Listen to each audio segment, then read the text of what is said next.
In this video, we'll be delving even deeper into the life of Narumi and Hoshina, how they got into the defense force, and even how Kikoru got her signature custom axe. So let's talk about the exciting spin-off manga that is Kaiju No. 8 B-side. Let's get started.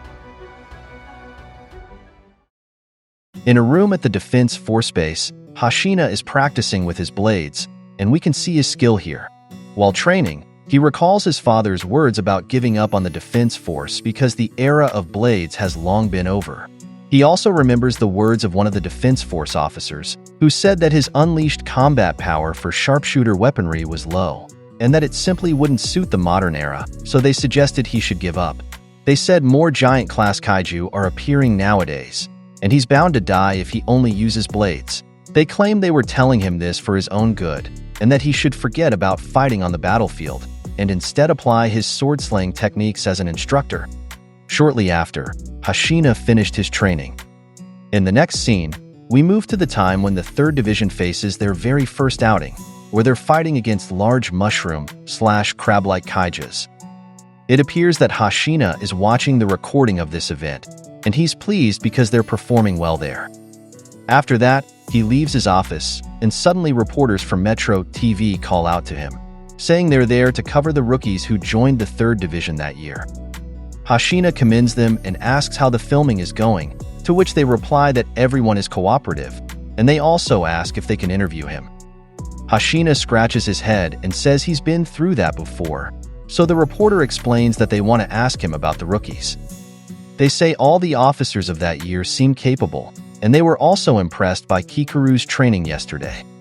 Hoshina agrees and explains that the Nishitokyo entry exam was stricter that year, and it was the most difficult exam they've ever had. He adds that they got quite a few talented people, which is normally hard to achieve every year. The reporters understand this and ask if that means there are still many questions, so Hoshina asks about what, and the reporter replies that it's about Kafka. They say he seems to have less basic physical strength than other officers, and ask if he can tell them why they accepted him. Hoshina explains that naturally, they don't just accept people based on their combat power, and there have been changes in the mindsets of those at the top.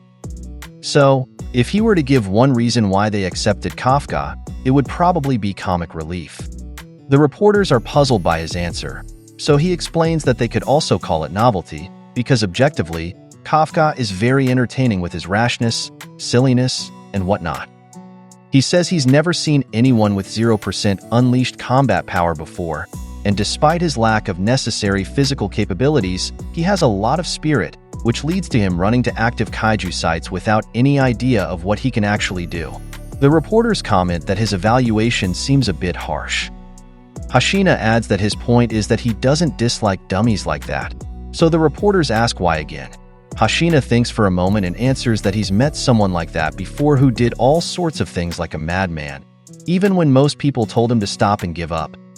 The reporter responds that they had such a recruit and asks what that officer is doing now, to which Hoshina says he doesn't know, but he might be on active duty somewhere. Suddenly, Hoshina remembers something and says he'll be holding a private training session, and the rookies will be taking part in it, so he invites them to come and film if they'd like. In the next scene, the training session mentioned by Hoshina begins, and the reporters are amazed because, yes, it's free time, but there are still many people. Hoshina explains that the rookies of that year are extremely proactive. We focus on 2 people training here, and after their session, it turns out to be Haruchi, and his sparring partner is Reno. Haruchi says not bad to Reno and asks if he's done this before, to which Reno replies that he did a little in middle school, and points out that he didn't see Haruchi's last strike earlier. Haruchi brushes it off and says he was close too. While this is happening, 2 more are training, and the intensity of one of the opponents is visible. The reporter is amazed and asks if that's also a rookie. The reporter assumed the intense rookie was a man, so Hoshina explains that under the mask is a woman, and her name is Hakuya Igarashi. The reporter recognizes the name Igarashi and realizes she's the younger sister of Officer Jura from the 2nd Division. Aoi approaches Hoshina and asks to spar with him, to which Hoshina agrees. In the next scene, they both prepare in the center, and Aoi immediately rushes in to deliver a downward slash, but Hoshina easily parries it and quickly counterattacks, surprising Aoi. Aoi tries to block Hoshina's shurnai with his own, but Hoshina easily sets it aside and immediately delivers a finishing blow to his head. The referee shouts Minari, which means face hit, ending their match. Breathlessly, Aoi thanks Hoshina and says he'll work harder, to which Hoshina replies that he really lives up to the rumors of being a powerhouse. Hoshina thinks to himself that Aoi is the up-and-comer even in the JGSDF, and he's skilled in Kendo too, so he thinks he's at the top of his class in the 3rd division. He says the rookies this year are really capable. Suddenly, someone shouts from the side, catching his attention, and when he turns, he sees a trainee relentlessly attacking his opponent, but soon he got hit with a stick on the head.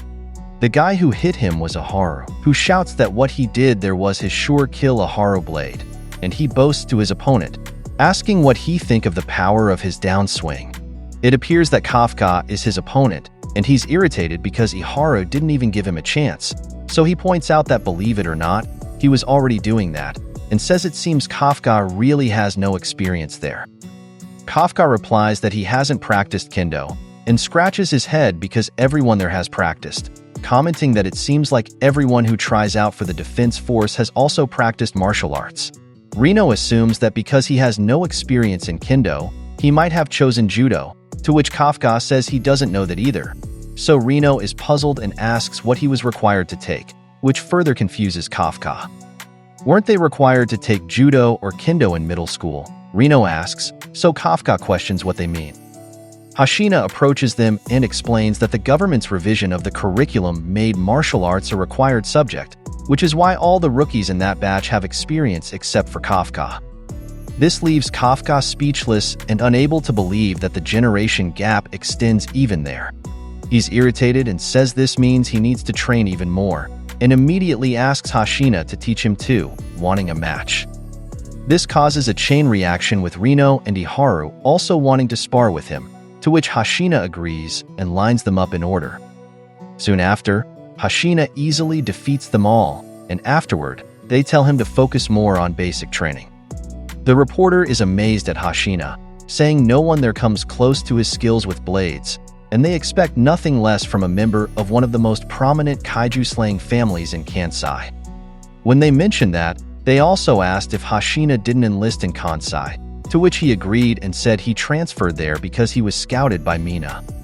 The reporter understood and asked if that meant he had been making a name for himself since joining there, to which Hoshina said their thinking was wrong. The reporter was puzzled, and suddenly Kikoru called him, also requesting to spar with her. In the next scene, they're both ready to fight, and Hoshina is amazed at Kikoru because she's skilled in both firearms and swordplay. Soon after, he charges in while thinking it can't be more different from him.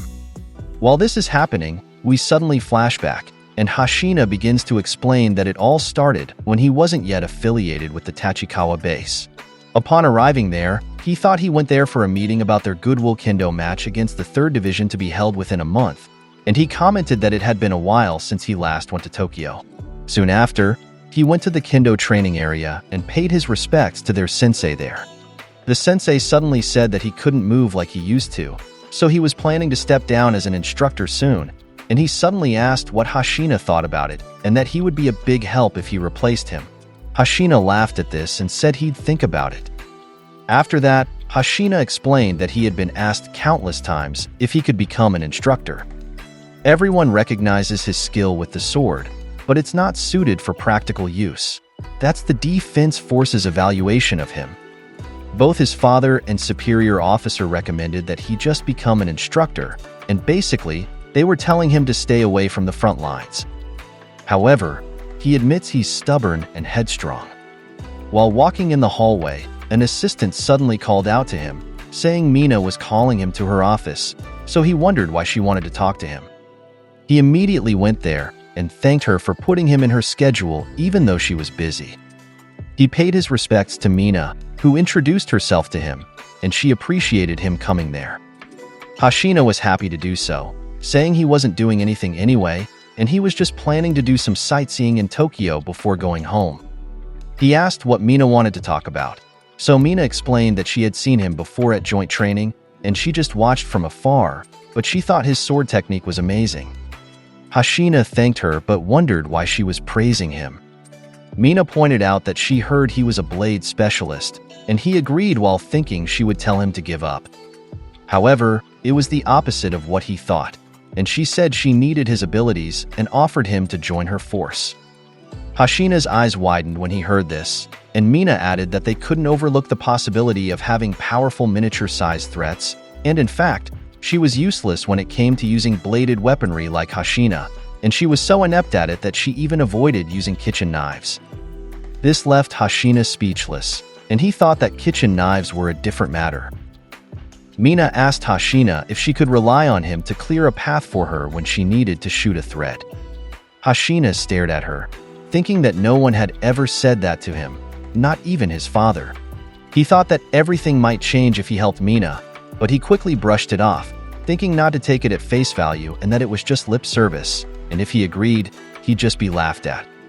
Because of this, he decided to refuse Mina's offer, but before he could do so, a loud ring suddenly sounded and Ebina arrived, informing them that they had reports of a kaiju emergency in Ohm City, a miniature class, but there were also some yoju accompanying it. Many casualties had already been reported from the emergency point, and while he was still explaining, Mina quickly responded that she understood and immediately rallied all officers, including those off duty. Hoshina commented that it was rather unlucky because things weren't properly sorted out yet from restructuring the division, to which Mina replied that they were fighting a kaiju, pointing that they couldn't care less about their situation.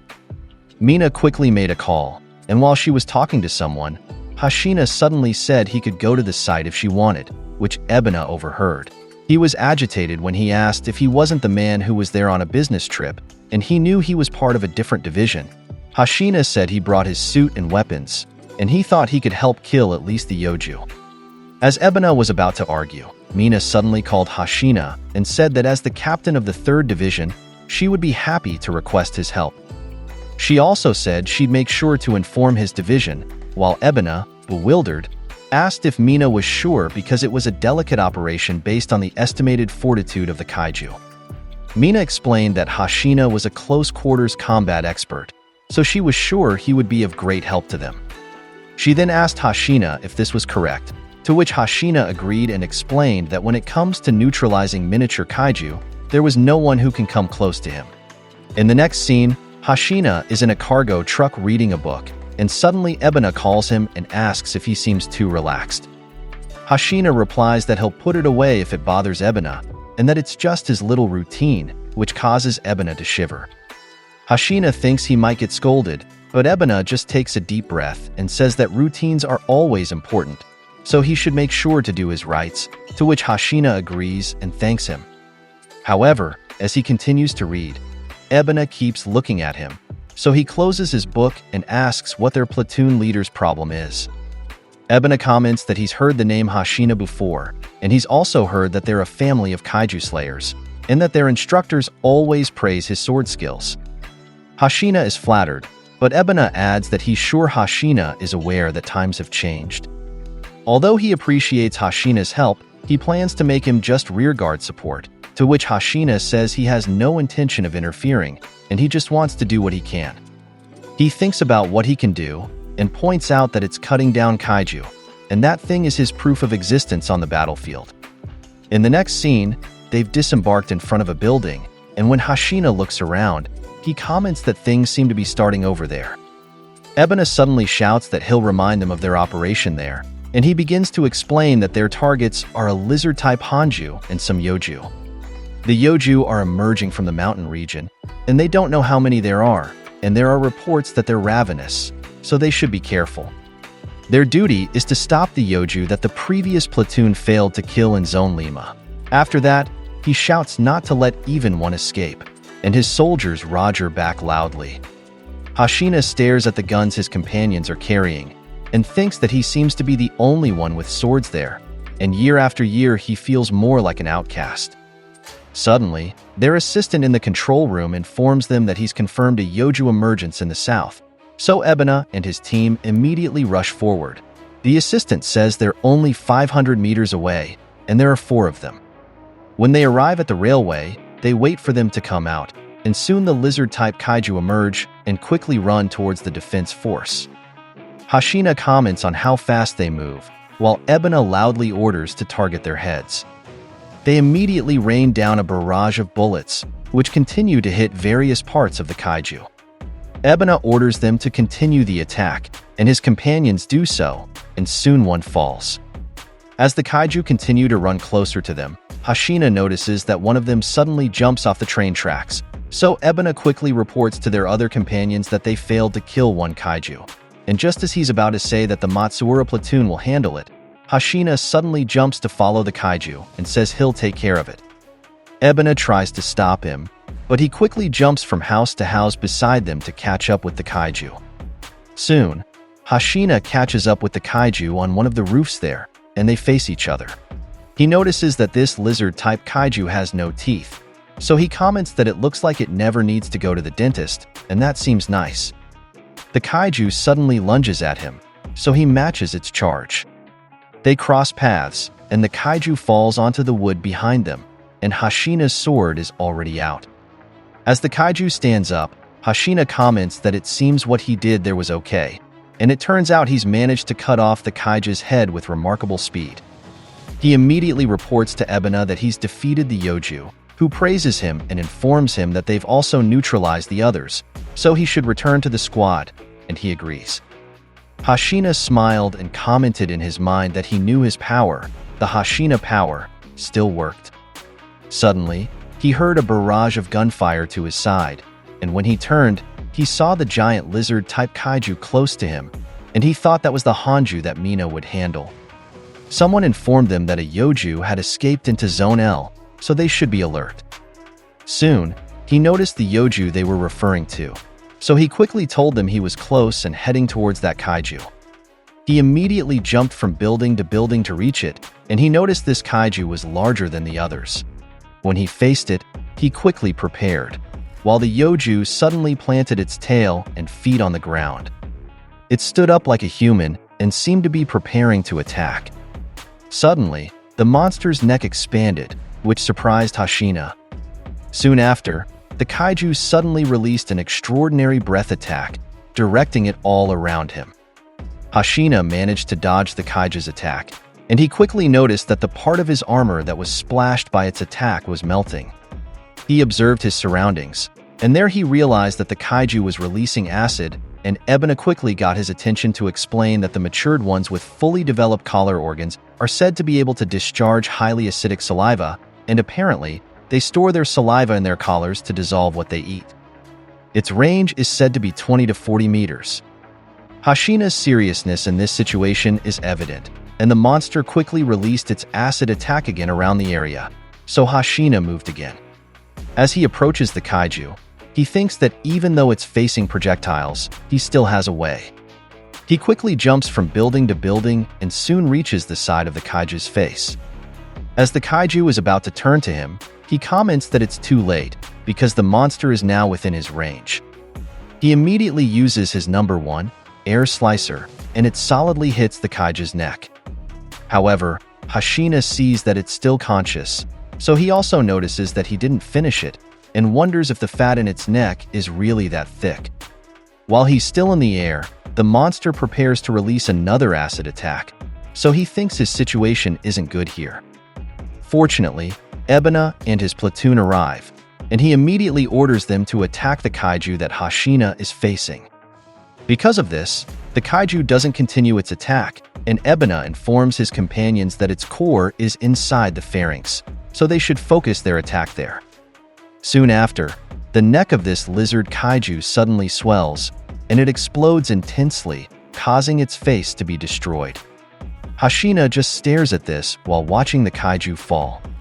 In the next scene, while investigating if the monster is still alive, Ebona orders Hoshina to check the area for civilian stragglers, and they heard from a shelter that some parents were separated from their children, and there's a chance they might be in town.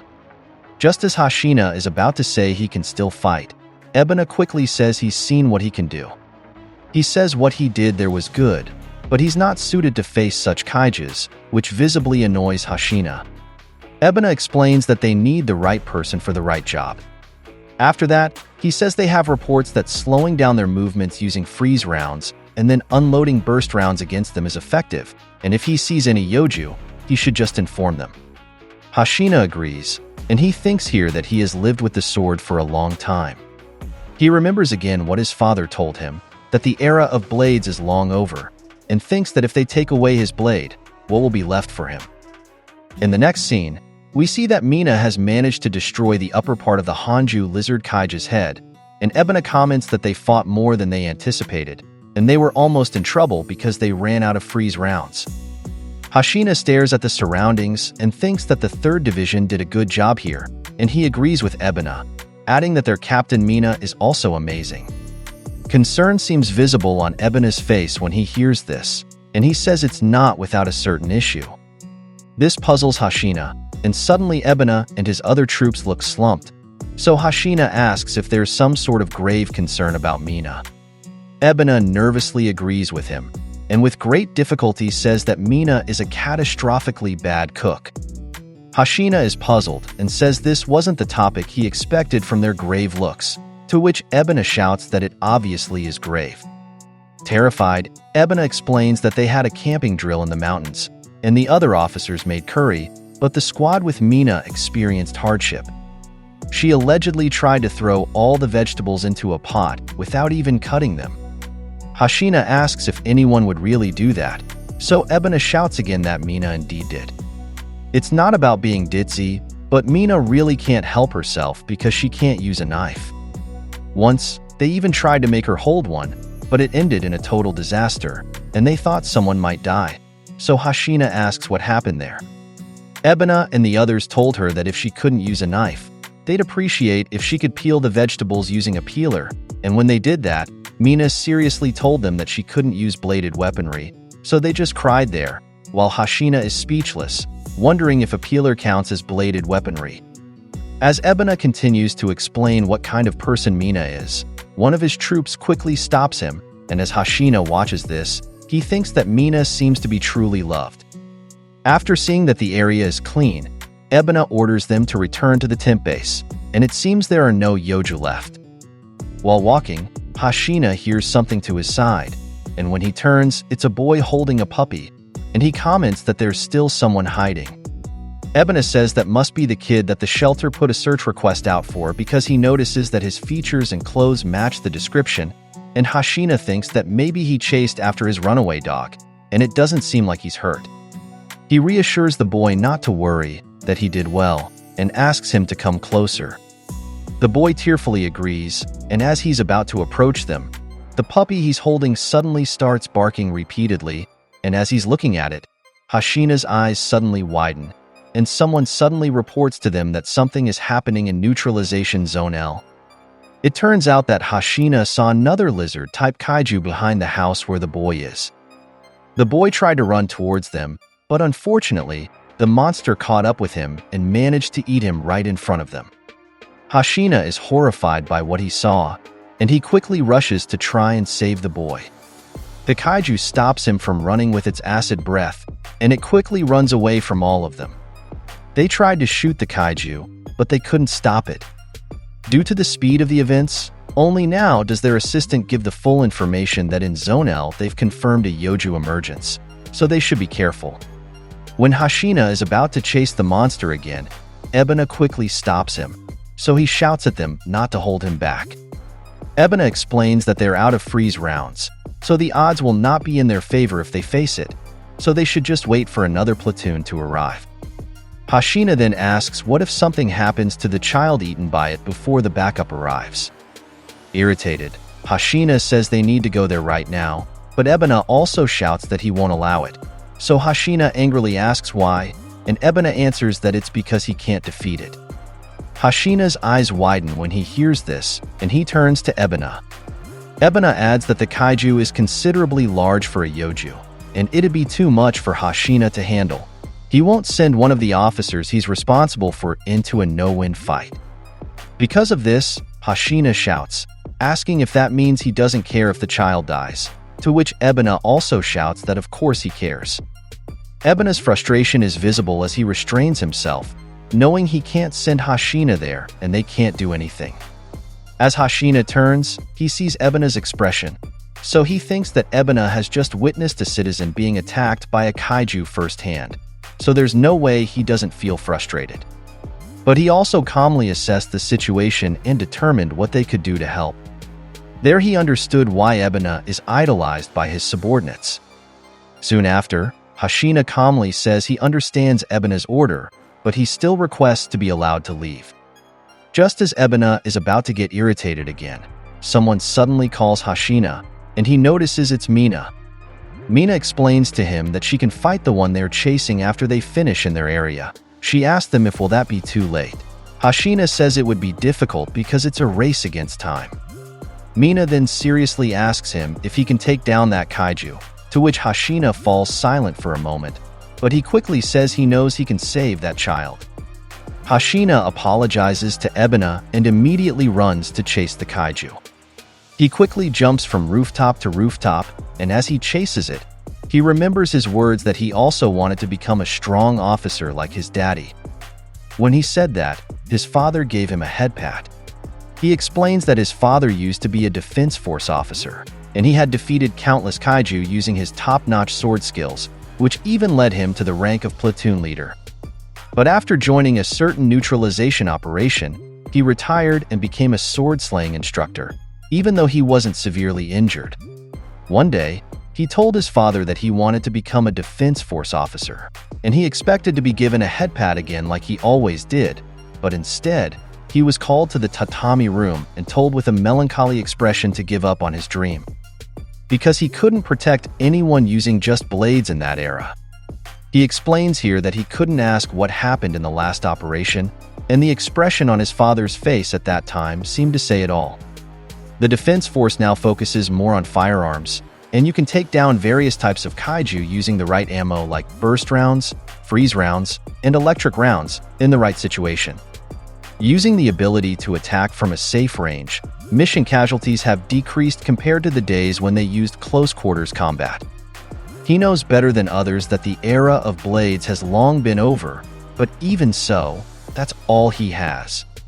Whether rainy days, snowy days, birthdays, New Year's Day, he lived every day since he was a child with a sword in hand, and he lived always with a sword on his mind. That blade, the sword slay techniques he cultivated, that thin mass of iron. He said that if there's even the slightest thing that can be saved by any of that, then he's got no choice but to wield his sword. Soon after, he catches up to the kaiju that ate the child, and he shouts that he will take it down right now. He takes a flashbang and throws it towards the kaiju, and when it explodes, it causes a bright flash that stuns the beast. He thinks the child might be in the collar section, so he rushes there to target it. The kaiju tries to attack him with its acid attack, but he easily evades them all. However, the kaiju is destroying the surroundings in this process, where Hoshina thinks it will just continue to spit because the more it spits, the longer it will take to dissolve the child it ate. He knows he couldn't cut down a kaiju that large in his last encounter, so that means he needs to target the core located in its pharynx. He quickly jumps in the air to get close to the kaiju's face, and immediately uses number 1, Air Slicer, which solidly hits the part he's targeting. However, he notices that the beast twisted its body, allowing it to dodge its core.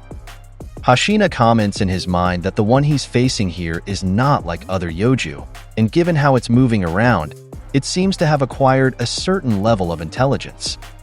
Just as he's about to attack again, the beast suddenly delivers a tail whip at him, and it hits solidly, sending him flying through numerous houses and buildings.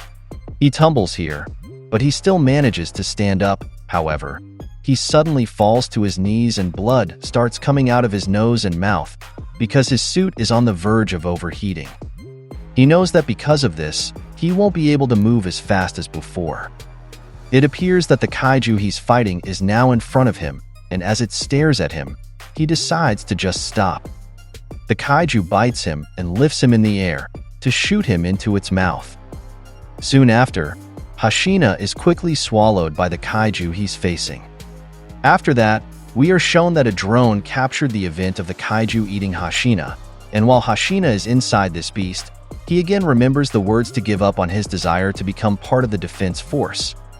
He heard someone groan in front of him, and he saw that it was the young boy who was eaten by the kaiju earlier, saying that his body hurts so much. Hoshina stared at him and immediately tried to reach out while thinking that he's sure it's painful and difficult, so he should let the boy leave everything to him. Soon, he reached the boy's hand and immediately used number 4, Wild Slasher, while inside the kaiju's throat, and as he does this, it seems he's also slicing through the indifference his father showed him. He managed to cut from inside this beast, causing the acid liquid inside the kaiju to burst. He noted that the kaiju wouldn't be able to dodge if he's that close. The core is now exposed and Hoshina believes he can reach it. He used number 6, 8-fold slasher here, and a barrage of quick slices solidly hit the kaiju's core. However, he was surprised to see his sword melting, and they were also thrown back when the beast's blood spurted out. Hoshina and the boy fell to one side, and frustration is visible on his face. The kaiju stood menacingly in front of Hoshina and the boy, and it seemed to be glaring at them angrily, while Hoshina thinks that what he said to Mina earlier was a bit dishonest, but technically he didn't lie because he really did save the boy. Perhaps from the start, he knew he couldn't defeat that kaiju, and he really couldn't do anything now because even his blades have melted and broken. As the kaiju charges towards him and the boy, he thinks that this looks like the end for him, and also thinks that at least he should save the boy, so he tried to dodge the oncoming kaiju with the child. Fortunately, just as it was getting close to them, its head suddenly exploded, and shock is visible in Hoshina's eyes at what happened. The lizard kaiju's head was obliterated, and other parts of it scattered around the place. Hoshina is completely stunned as he sees the kaiju's head flying, and suddenly Mina thanks him. It turns out that Mina was responsible for that extraordinary attack, and she said that because Hoshina saved the boy, she was able to shoot the kaiju's core. Relief is visible on Hoshina's face when he hears this, and he comments in his mind that Mina's timing was impeccable. He remembered what he told her earlier about knowing he could save the boy, so he also thought if this meant that Mina really believed in him. Soon after, someone suddenly shouted from the top of a roof asking if Hoshina was still alive, and it turns out to be Ebona, and joy is visible on his face when he sees that Hoshina is still alive. Hoshina turned there and smiled while thinking that the 3rd Division is full of real characters. In the next scene, Hoshina is in the hospital and resting by reading news about their recent neutralization mission. Suddenly, someone knocks on his room, and when he lets them in, it turns out to be Mina and Ebona who arrived, and they're carrying a basket of fruits. Hoshina immediately showed respect to the two, so Mina said he doesn't need to stand on ceremony, and that she had business in the area, so she decided to visit as well. Hoshina thanked her and said she didn't need to do that, to which Mina replied that wasn't the only reason she came there. Mina suddenly bowed and thanked him as the captain of the 3rd Division for Hoshina's help in the Ohm neutralization operation. Hoshina immediately shouted that Mina didn't need to do that and that he just did what he could as a defense force officer. Besides, he said he only contributed a little on the battlefield, much less anything worthy of their thanks. Ebona pointed out that the boy he saved wasn't severely injured, and he's about to recover, to which Hoshina said that's good news. Mina then said that without a doubt, he really is a blade specialist, and he really did save that boy's life. After that, Mina pointed out that she still hasn't heard Hoshina's answer, so he was puzzled. She asked Hoshina again while extending her hand if he wanted to join her force. Hoshina's eyes widened at this and he smiled, explaining that he appreciates that offer, but to be honest, he's a bit torn. He said his only talent lies in blades, but in their last mission, those blades didn't provide any assistance at all. Mina called onto him and asked if he wouldn't evolve even further, to which Hoshina was puzzled and answered no, saying that's not what he meant. If that's the case, Mina said, he just needs to hone his swordsmanship further. She told him to join her force and master his craft. In Hoshina's mind, he's saying he's never heard anyone say those things to him before after learning that his current skills were lacking. Of course, what his dad and his superior told him makes sense too. The low unleashed combat power for firearms puts him at a disadvantage, and it would be difficult to fight giant-class kaiju alone. But he doesn't need to beat them. If he can pass the baton to Mina, he's sure she can defeat all they face. Hoshina explained that up until now, he's been treated no better than a tumor in his division, and if Mina is saying here that even someone like him can help, he gladly accepts joining the 3rd Division. If that's the case, then it's settled, Mina said, and they shook hands. After that, Mina decided to leave because she still needs to tell Hoshina's division about this, to which Hoshina said he assumes it will be okay because he's been told several times to remove himself from the front lines. Mina suddenly added something to their conversation and asked if it was correct that in the last mission, he ignored Ebena's order, his platoon leader, and ran on his own accord, and she won't just let that slide. Mina suddenly turned to Hoshina and said that when he gets out of the hospital, he'll get worked to the bone, and Ebena won't show any mercy either. Because of this, Hoshina was left speechless and laughed nervously while thinking that it looks like he's going to have a blast in that division. In the next scene, we return to the present where Hoshina is sparring with Kikoru. Hoshina commented in his mind that Kikoru is amazing, but even so, she's still unrefined. Their exchange continues, and when she saw an open area on Hoshina, she tried to abuse it, but it was just Hoshina's bait, so he managed to hit her face with the shurnai. Hoshina commented that Kikoru is amazing, but her pre-strike is a bit obvious, and she still has many openings in her movements. Kikoru stared at him, and her slightly frustrated face is visible, but after that, she just thanked him. Hoshina smiled and thought that Kikoru is really a sore loser, and he can see that she'll grow from there. Suddenly, someone shouted asking what's wrong with the rookies here, which startled Hoshina, and it turns out to be Ebena challenging the rookies to fight him. Hoshina smiled at this, and soon after, he had them clean up there because their session went on for quite a while, and he thought here that nevertheless, it was fun to go down memory lane again. But then again, a lot happened after that, and in fact, everything past that point was quite difficult. Suddenly, Mina arrived there, and she got his attention, and he asked what the problem was. Mina smiled and said she had something she wanted to discuss, but it could wait until tomorrow, to which Hoshina replied that it's okay, and they were already cleaning up there. Suddenly, Mina pointed to the side, and when Hoshina looked where she was pointing, he saw Kafka and other rookies there who still really wanted to spar with him. Just as Hoshina was about to say that they were done for the day, he quickly stopped himself and smiled, saying there's nothing they can do about it, and agreed to one more match, to which Kafka and the others happily thanked him. Soon after, Kafka and Hoshina prepared to spar, and as Hoshina looked at Kafka, he commented in his mind that the only thing he could give Kafka was his spirit, and he remembered what Kafka said about making a promise to fight by Mina's side. Hoshina explained in his mind that reality tends to be cruel. Even if they have a strong will, and even if they try to improve their efforts, there's no guarantee that their dreams will come true. The chances of the oldest rookie with an unleashed combat power of 1% standing by Mina are next to 0, and that isn't something spirit alone can help. He said he would like to tell Kafka that his dreams will come true if he doesn't give up, but he's too cynical to say that kind of thing while looking someone in the eyes. But there is one thing he can definitely say, and that is there's no future waiting for people who give up.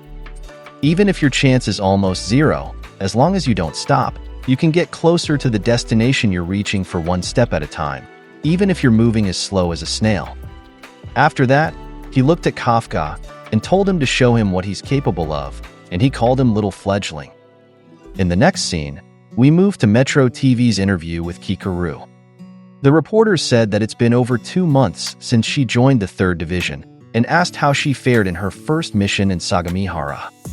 Kikoru responded that first, her heart goes out to the victims and their families. She thinks it's a testament to why Japan is called the land of kaiju, as it serves as a reminder of the dominant scale of kaiju and yoju, and how intense they are compared to their training. It allowed her to see herself and her issues. The reporter asked about what she meant by her own issues, and if he heard correctly that her performance in their first mission was amazing. She then pointed out that she only neutralized yojus in the end, and while the yoju were comparable threats, her point still stands. The reporters understood and said it seems she's not quite satisfied with herself yet, and that's very ambitious of her. When the reporter asked if there was an officer who caught her attention, Kikoru was suddenly startled and thought of Kafka. Because of that, Kafka sneezed, so he immediately asked Reno for a tissue, while Kikoru was weirded out by what he was doing. She didn't answer the reporter immediately, so he called out to her. She apologized and said that the one who caught her attention was Mina. She caught her attention because she's head and shoulders above the rest of the division in terms of combat abilities, and she saw that for herself in Sagamihara. She added that she's capable of blasting massive holes in supergiant class kaiju in one shot, and that is a feat she's not capable of yet, so she said she will strive to improve. The reporter said he understood and asked if she could share any comments about her plans moving forward. Kikoru said she knows many citizens are worried about the giant class kaiju emergence in recent years, so as a member of the defense force, she promises to neutralize any kaiju and eliminate them all. The reporter was amazed by her answer and thanked her profusely. After their interview, she thought to herself that she also promises to take down Kaiju number 9. In the next scene, Kikoru is in the gym doing reps for her workout, and after one set, she thought maybe it was okay to rest now. Suddenly, someone shouted beside her, startling her. When she turned, she saw it was the boys working out, with Iharth pushing Kafka to do more reps of an extremely heavy bench press, while Reno and Aoi were saying Kafka was overdoing it and it wasn't efficient. Kikoru was dumbfounded and thought to herself that she had no idea what they were doing, and wondered if men really acted like that at any age. She suddenly noticed that the Metro TV reporter was there too, so she nervously thought that Kafka better not spread himself by transforming into Kaiju number 8 again. After that, she just left the gym, and as she exited, someone suddenly pressed a cold drink to her cheek, startling her. It turned out to be Minase and Hakua, and Minase offered her a sports drink, which she accepted. Hakua laughingly asked what the problem was because she was furrowing her brow like that. So Kikoru said it wasn't serious, but the boys were her problem because they were so chaotic. Hakua asked if she meant Kafka and the others in the gym, to which she agreed and said she couldn't stand them and they were terrible yesterday too. She said they fall apart when being interviewed, and if she hadn't joined in, it would have surely caused chaos. Minase laughed at her, so she asked what was wrong. Minase explained that she just noticed how often Kikoru has been mentioning Kafka nowadays, causing Kikoru to stare at her. Before long, she suddenly blushed and shouted, asking what she meant by that, to which Hakua agreed with Minase. Flustered, Kikoru said that wasn't true, and while they were talking, Hoshina suddenly arrived and said he had something he wanted to discuss. He asked her if she had any knowledge of swordplay. That caught Kikoru's attention, and she proudly explained that Hoshina was surely aware, but she has a general grasp of Bujai Jahapan, the 18 ways of martial arts, which include archery, horsemanship, and swordsmanship. Hoshina commented that he just wanted to check, and also asked if she could skip her afternoon training tomorrow and come to the operations room, as he had a little task for her to do. Kikoru was puzzled by this, but said there was no problem. Hoshina suddenly added a question about whether she liked crab, which made Kikoru ask where that came from. Hoshina pointed out that he was asking if she was allergic because many people have shellfish allergies. Because of that, Kikoru answered that crab was one of her favorites and she wasn't allergic to it. Hoshina said that if that's the case, it's good news, and they should just meet tomorrow. Then he left. Kikoru wondered what that last question was for, while Minase thought that maybe the reason she was being asked to skip regular training was that she would be given a reward. Hakua, on the other hand, thought that maybe she would be treated to a crab lunch. Suddenly, Kikoru thought that maybe he would ask her about Kafka, and when she thought about it, she suddenly blushed because she thought about Kafka again, so she quickly pushed it out of her mind. The boys inside the gym suddenly shouted loudly while watching Reno do reps, which startled her. She was irritated by this and thought why they always had to be so rowdy. In the next scene, the following day, Kikoru went to the operation room and saluted them. Hoshina apologized for the disturbance, and it turns out Mina was with him.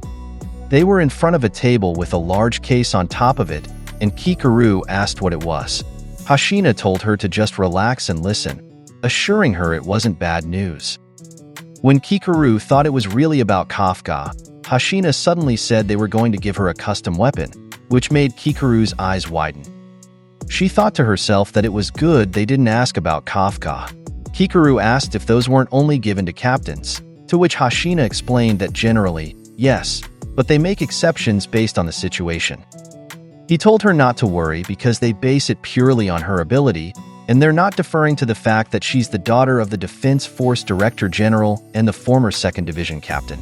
She said she understood and hadn't thought about that. After that, they opened the case in front of them, and Hoshina explained that it was a specially crafted weapon made by Izumo Tech in cooperation with their staff in the Science Division, and it was still a prototype, so there was room for improvement.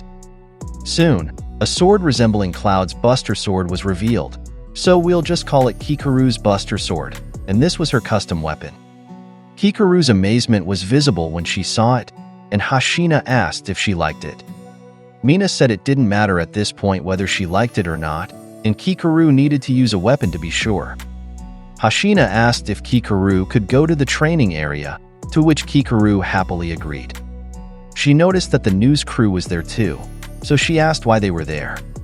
Hoshina explained that he invited them, telling them to come because Kikoru would be doing something that might interest them. Mina commented that he even reserved the training grounds for it, so she said Hoshina was really taking this seriously. Kikoru shouted loudly that she understood and that she would test her custom weapon now. In the next scene, we move to the training ground, and Kikoru commented that it looked like they had a turnout there. Hoshina said that the Defense Force doesn't often make custom weapons, and only 2 people have ever held them in the 3rd Division, which is him and Mina, so Kikoru would be the 3rd.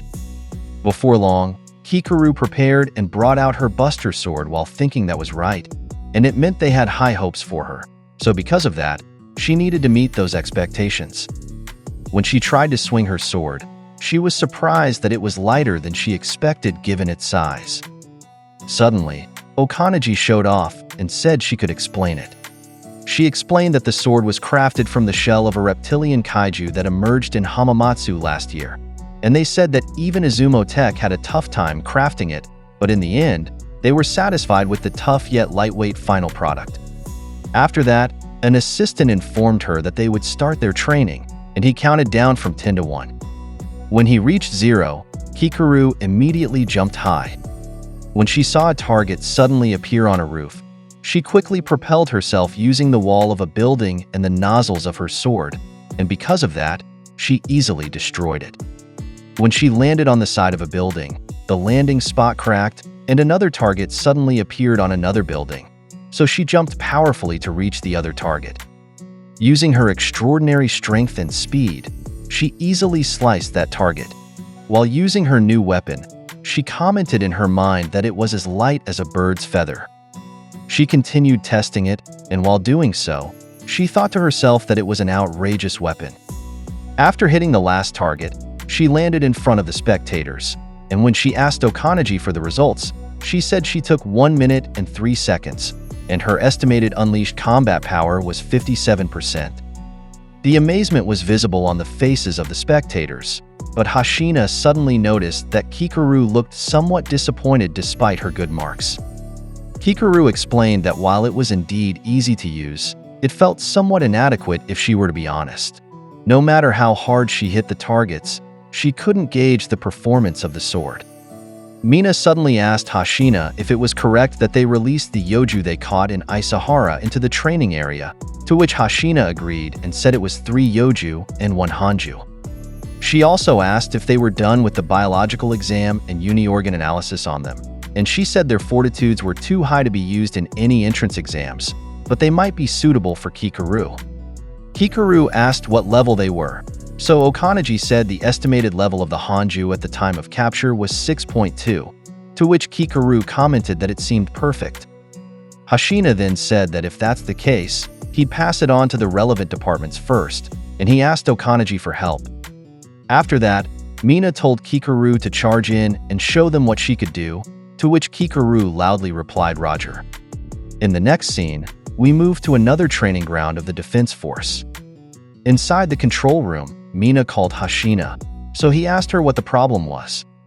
Mina whispered to Hoshina that he was being too efficient because he had already prepared that exercise before she said anything, to which Hoshina replied that it seems his secret was exposed. Hoshina explained that a regular drill wouldn't satisfy Kikoru judging by her personality, and it was also a good chance to appeal to the masses since they had TV cameras in that place. He added that the kaiju in their captivity also had interesting attributes. He showed it to Mina on a laptop and said that this was what she captured alive in her last official mission.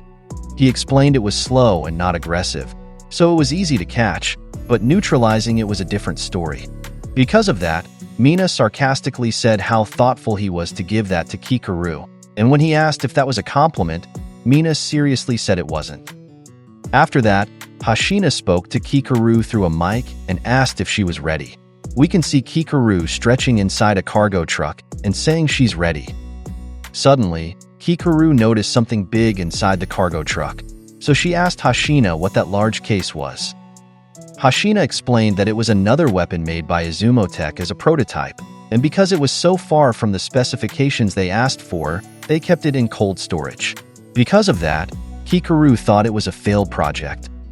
Kikoru got down from the cargo truck, and as the gate of the training grounds opened, Hoshina explained that she was permitted to neutralize any kaiju inside, and she didn't need to hold back, which Kikoru said she understood. Kikoru explained that she would test the performance of the weapon she was using to the fullest, and whether it was fungal types, lizard types, or whatever type of kaiju she would face, it was all suitable for her. As she was entering the training grounds, she also thought that she would use that sword to cut the kaiju in half. Upon entering, she first looked around and noticed that there seemed to be nothing at the entrance, so she also thought that they might be hiding somewhere. She started walking around while thinking if that meant the kaiju there weren't in combative mode, but while she was searching, the wall of a house beside her suddenly made a sound, and a crab claw suddenly came out of it. The wall was destroyed, but fortunately, Kikoru managed to jump to the top of a roof and avoid that attack. Kikoru's surprise was visible as she said if this was what Hoshina was referring to when he asked her if she liked crabs. A large crab-like kaiju came out, and Hoshina began to explain that this monster was first discovered by high schoolers. In August of last year, in the mountains of Isahara City, Kanagawa Prefecture, for high school students heard rumors that a deserted house was haunted and went there on a dare. The disturbance happened as soon as they set foot on the premises. The deserted house suddenly started to quake and move. Then, something busted out through the window. A single pincered arm. One of the students was attacked on that site, and he was badly injured. His right leg was severed. While the reporter commented that it looked like a crustacean-type kaiju that Kikoru was fighting there. Hoshina praised his observation skills and explained that it burrows in the ground, eats through the foundations of houses, sneaks inside, and attacks any prey that comes close to them using its pincers. While Kikoru was shooting at that kaiju, Hoshina explained that the burst rounds from average officers couldn't even pierce its shell, so now, he thought what would Kikoru do to defeat that monster. After shooting at the kaiju, Kikoru just threw away her gun and commented on how solid the shell of that crab kaiju was, and prepared to use her buster sword. Suddenly, the kaiju raised its pincers, and Kikoru quickly jumped and focused on her target. In an instant, she managed to slice the left arm of the kaiju, and after that, she immediately followed up with another attack, solidly slicing the middle of the kaiju's head. Because of that, she managed to defeat it, and she shouted that she had killed one here. She immediately jumped from building to building to find the other crab kaiju in the area, and while moving between buildings, she noticed something in another house beside her, so she went there right away. As she stuck to the side of that house, pincers suddenly came out of the wall again, but this time she was ready, so she easily sliced them. The body of that kaiju came out, but using a thrust of her sword into the monster's mouth, she easily killed it too. She moved again, and once more, a pincer came out of the wall of another building, but she managed to block it. This pincer tried to attack her again, but she jumped and dodged it, and she delivered a counter by slicing that pincer, causing it to fly off. The kaiju that owned that pincer came out of the building and ran away from her quickly, so she immediately jumped to chase it. She prepared to strike her buster sword hard at this running kaiju, and soon she managed to catch up to it, but to her surprise, when she struck it, she couldn't cut it in half. Nevertheless, she raised her sword again and swung it hard once more, so she managed to slice this monster in half. Hoshina commented that he was amazed, and it seemed that this level of Yoju was almost nothing for Kikoru. Kikoru pointed out Hoshina's question to her the other day about whether she liked crabs, to which Hoshina happily said that it was good he checked first if she had any allergies to them. Kikoru shouted that it was correct, but she expected to eat them, not for them to eat her. Hoshina said that wouldn't happen, and he thought it wouldn't be a problem for Kikoru, to which Kikoru said he had a point, and as she was about to reason further, Hoshina suddenly asked if they were dissatisfied with this. Hoshina smiled seriously and thought that the only thing left for Kikoru to fight here was the Hanju. Kikoru pondered about the concrete-like material on the back of a kaiju she had killed earlier. There was a hard amber-colored adhesive that tightly bound debris covering the kaiju's back. Kikoru asked if this material came from the kaiju's uni-organ, which Hoshina confirmed. The uni-organ is a special kaiju organ with various attributes utilized by the defense force to create weapons.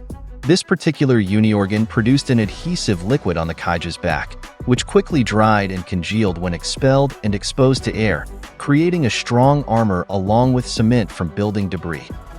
Now, Kikoru understood why she had struggled to destroy the kaiju's back with its hard armor. Hoshina reminded her that only one Hanju remained as her opponent, and Kikoru immediately began searching for its location. However, she couldn't find the Hanju. This reminded Kikoru of the first time she saw Kafka's true identity as Kaiju number 8 in the training grounds. She thought Kafka was crazy for transforming in the middle of the training grounds where they were all being monitored by the defense force. Suddenly, Kikoru blushed, realizing that Kafka had entered her thoughts again. This proved what Akari had told her about always mentioning Kafka. Okanaji then asked Kikoru over the comms if she was okay, as her vitals had become abnormal and her heart rate was spiking. Kikoru made an excuse, saying she was just annoyed and irritated because she couldn't find the Hanju. Hoshina then told Kikoru with a smug smile to return to the entrance since she couldn't find the Hanju. Kikoru complied and quickly returned to the entrance gate of Tachikawa Base. Soon after, she noticed the ground beneath her cracking. Suddenly, a giant pincer of a kaiju emerged from below to attack her. Fortunately, Kikoru managed to jump high enough to dodge it. However, she wasn't happy about being startled and nearly killed or injured. In her anger, Kikoru lost control of her tongue and told Hoshina he was a jerk for knowing the Hanju was at the entrance all along. Due to her disrespectful words, Hoshina punished her with push-ups later.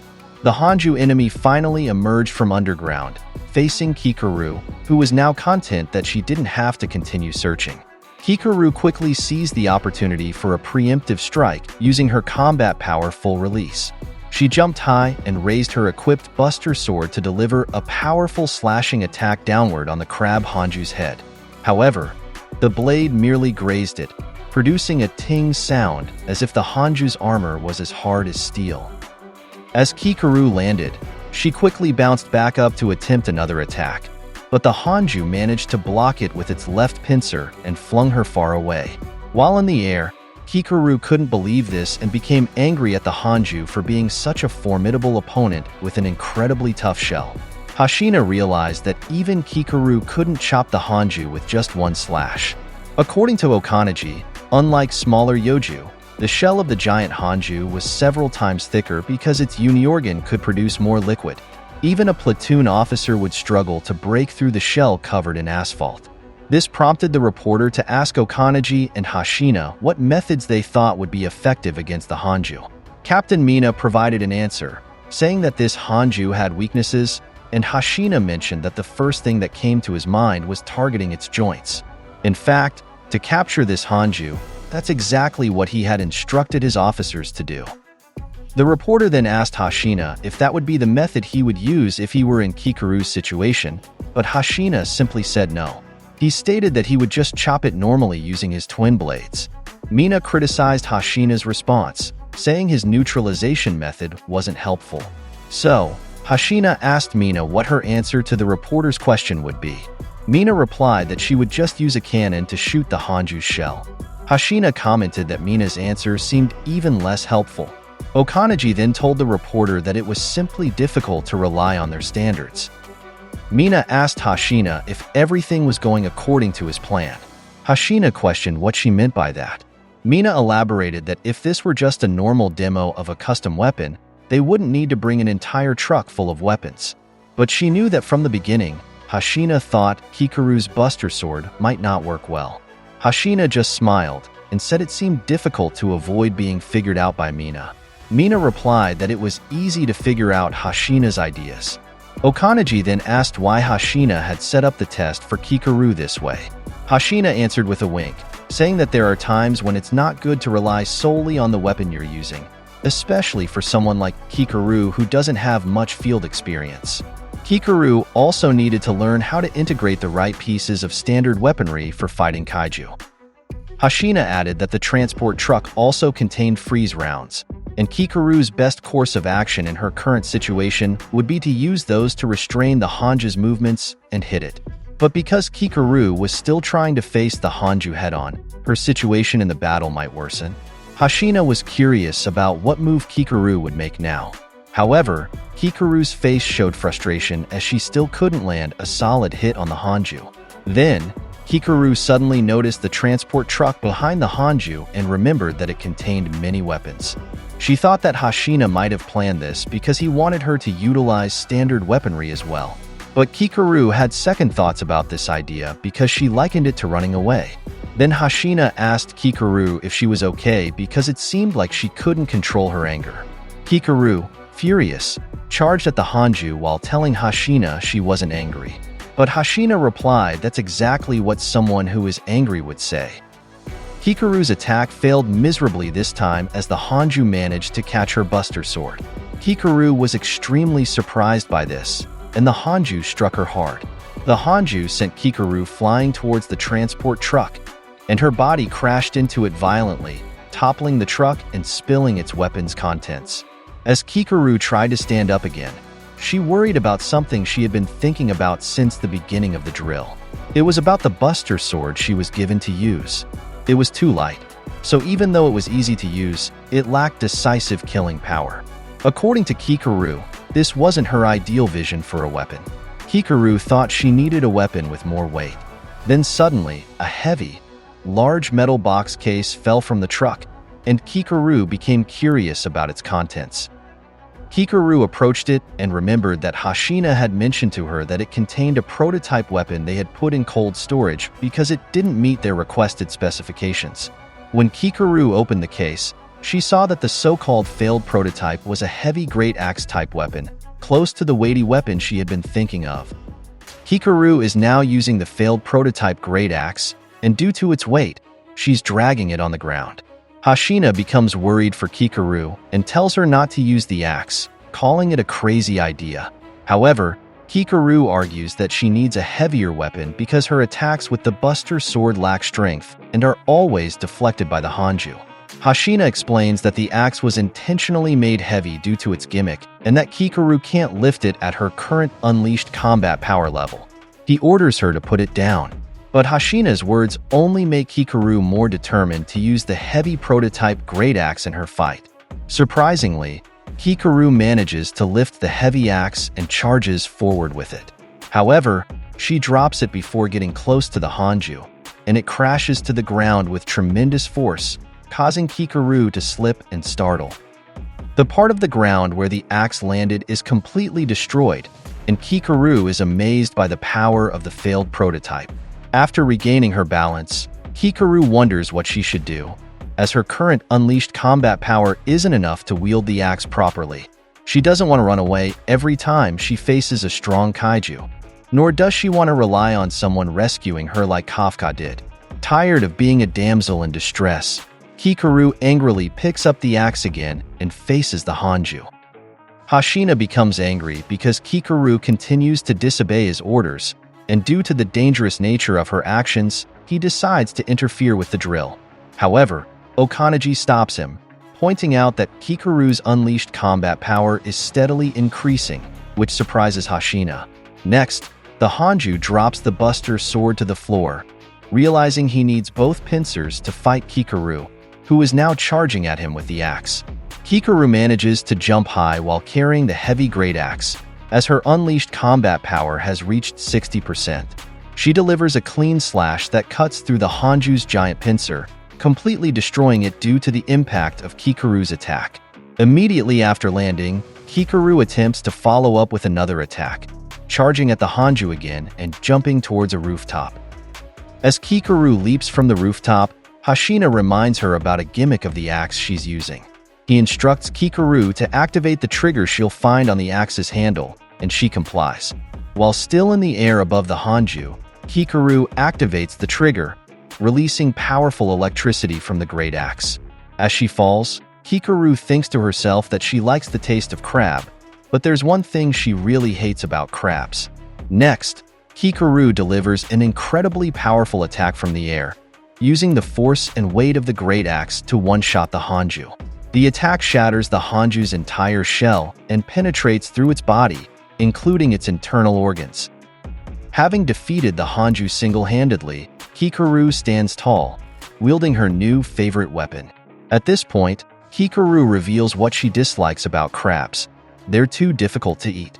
It's confirmed on the officer's deck that Kikoru has neutralized the 3 Yoju as well as the Hanju.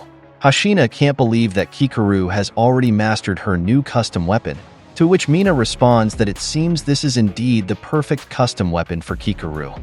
Hoshina jokes with the reporter, saying they must have gotten some good footage from today's drill. However, the reporter mentions that they can only air the footage on TV if they blur it. We then see Kikoru sticking out her tongue, happy with her victory. After changing and resting, Kikoru returns to headquarters to meet with Mina and Hoshina, where they discuss Kikoru's giant axe. They explain to Kikoru that the main material of the prototypes she used earlier is the uniorgan of the Hanju they neutralized in Shinagawa 2 years ago. It generates strong bioelectric potentials through rapid contraction of muscle fibers. Afterward, the Hanju releases all the air it has taken in to create a shockwave. Many citizens were injured by that Hanju, and that very power has been incorporated into the prototype as a gimmick. Kikoru realizes that this was the power she used when she killed the crab Hanju earlier. According to Hoshina, the giant axe creates a shockwave when energized using its trigger. Hoshina gives Kikoru a tip that the attack will be even stronger if she takes the acceleration force from the front end instead of the back end, as she did earlier in her fight. Mina explains that they needed to make the custom weapon durable, which is why it became heavy in the process. It was meant to be a simple weapon, but they thought it would be too heavy for Kikoru's combat power capabilities. However, Kikoru showed them that she has already mastered it. So they decide to issue Kikoru a custom weapon of her own. When Mina asks Kikoru if she has any objections, Kikoru isn't shy to answer and says that although the axe feels good to use, she still has one complaint about it. Kikoru states that the axe's design is too crude and doesn't seem to suit her appearance. Hoshina, however, thinks it's a perfect fit for Kikoru. Then, Hoshina suddenly remembers to tell Kikoru that the final move she performed earlier has a name. He adds that even though there are few axe users in the entire defense force, they've still developed techniques for them. These techniques have been honed for slaying kaiju. The name of the downward swing from the sky is Squadron-style axe technique number 1 Falling Thunder. Kikoru is amazed, and her eyes widen at the name Falling Thunder. Hoshina explains that axe wielding isn't included in the 18 ways of martial arts, but because they don't know when they'll face another giant kaiju enemy, Hoshina plans to teach Kikoru the skills she needs to use the axe immediately. Kikoru salutes Mina and Hoshina and accepts the custom weapon issued to her. Later that day, Kikoru goes to their cafeteria and immediately runs into Kafka, who is carrying food. Kafka asks Kikoru because he thought she was supposed to be in afternoon training. Kikoru simply tells Kafka that she and Captain Ishiro did something. Kafka then asks what they could have been doing. Kikoru gets angry and tells Kafka to stop addressing Captain Ishiro by her first name. Kikoru then boasts to Kafka, saying she'll show him what it was about later. Then Kikoru is surprised because Kafka has a big smile on his face. Kikoru asks if he has good news or something. Kafka says yes, he does, and shows her the results of his performance for today, where his record time in drills has improved. But Kikoru just shows Kafka her results, and Kafka is shocked because Kikoru's record is only 1 minute and 3 seconds. As Kafka feels his competitive drive stirring, Kikoru observes him and sees Kaiju number 8 in him. Kikoru realizes that the reason Kafka keeps entering her thoughts is that she hasn't repaid her debt to him. Because Kafka saved Kikoru's life, she feels she still owes him, and she's not used to owing others. However, Kikoru blushes while forcing herself to believe that this is the real reason. Then she gets irritated with Kafka and thinks to herself that Kafka should just watch her, because next time she'll make sure the situation is reversed and she'll be the one to save Kafka using her new custom weapon when Kafka finds himself in a tight spot. Then she winks at Kafka and says she's gonna make a fool out of him once again. Now we see Eiji at the time when he first encountered Narumi. In their initial meeting, Eiji witnessed Narumi just after he had decapitated a mantis-type kaiju. Eiji was incredibly impressed, especially since Narumi was still a civilian at this time.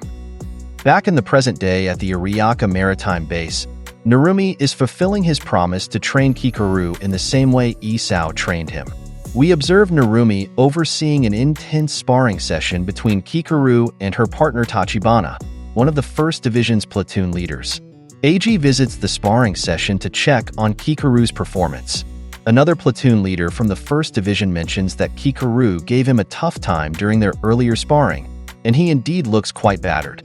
He remarks that Kikoru's strength is unusual for a first-year officer. Kikoru displays such formidable power that even Tachibana struggles to keep up during their sparring. Suddenly, Eiji interrupts them, much to Tachibana's annoyance. Tachibana laughs forcefully, clearly irritated, and tells Kikoru she's lucky Eiji stopped them, otherwise her body parts would be scattered everywhere by now. Another platoon leader calls out Tachibana for being a sore loser. Kikoru, however, simply thanks them and bows for the sparring session. Eiji comments that he can't believe Kikoru managed to outdo Tachibana. Irritated, Tachibana explains that Kikoru caught him off guard. He also notes how much stronger Kikoru has become in such a short time. He has high expectations for Isao Shinomiya's daughter. Suddenly, a man speaks from the side, saying he had told Kikoru earlier that if she wanted to face him, she needed to defeat a platoon leader before he finished his game. He asks if it's been a month since Kikoru started her training. Kikoru is surprised and annoyed to see that it's Captain Narumi speaking, casually sitting and relaxing with a portable game console, ice candy, and a summer soda drink. Narumi says he thinks he's given Kikoru enough of a grace period. He shows Kikoru his game, mentioning he's at the intro cutscene of the final boss and will finish the game today. Narumi reminds Kikoru that he won't give her any consolation prize, and that he's only interested in results. If Kikoru still can't defeat a platoon leader, Narumi won't participate in her training, as he can't afford to give her his time. Kikoru responds that she understands Narumi's conditions and will defeat a platoon leader before Narumi finishes his game. Suddenly, someone arrives with a staff and teases Kikoru about her big talk. The new arrival is Rin Shinomiya, who asks Kikoru if she wants a break as she looks tired already. However, Kikoru wants to continue, especially since Rin is the best fighter among all the platoon leaders. Kikoru expresses her appreciation for the time Rin has given to the session. Rin begins their duel as Narumi starts his final boss fight in his game. Suddenly, Eiji kicks Narumi, telling him to stop goofing off while on duty. Narumi panics and complains, asking if Eiji is deliberately trying to waste his month of work on the game.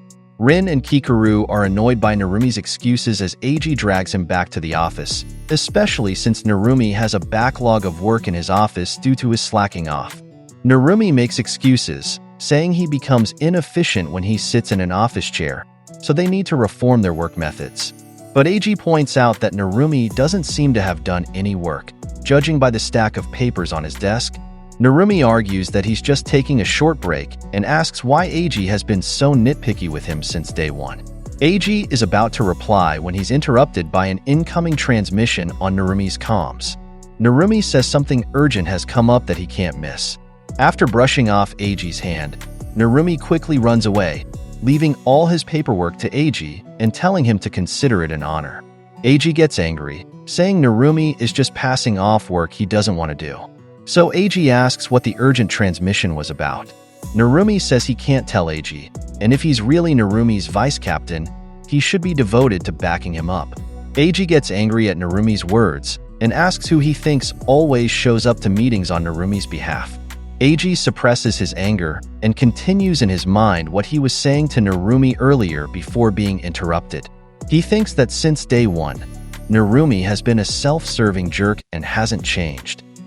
Let's go back 9 years to when Sakuragi Chiba Prefecture experienced a mass kaiju attack in a residential area. These kaiju were mantis type. Defense Force officers were fighting against the mantis kaiju.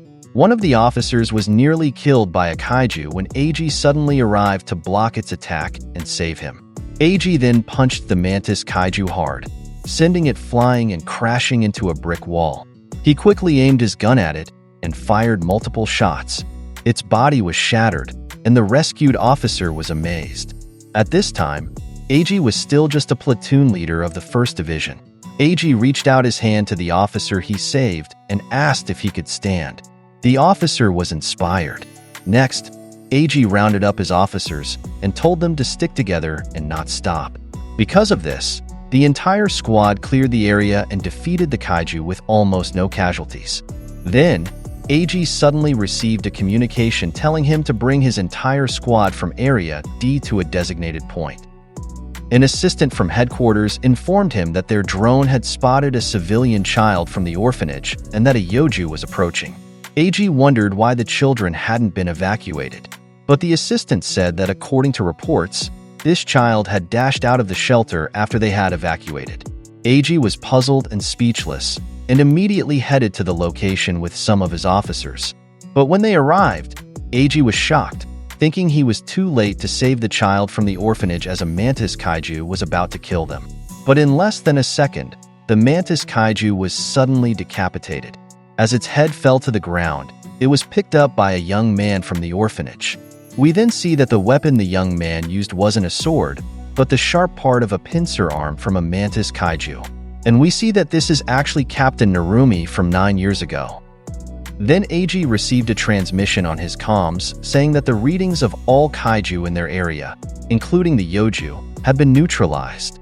But AG was speechless and couldn't believe what he had witnessed. Narumi told the arriving officers that they were too late.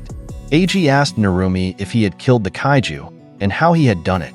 Narumi replied that he had just picked up an arm from a nearby kaiju corpse. Then Narumi asked if they should only damage something called the core. AG silently observed and thought, because all of them as Defense Force officers used weapons with installed kaiju tissues that synchronized with the owner to unleash combat power. So what Narumi had done was impossible.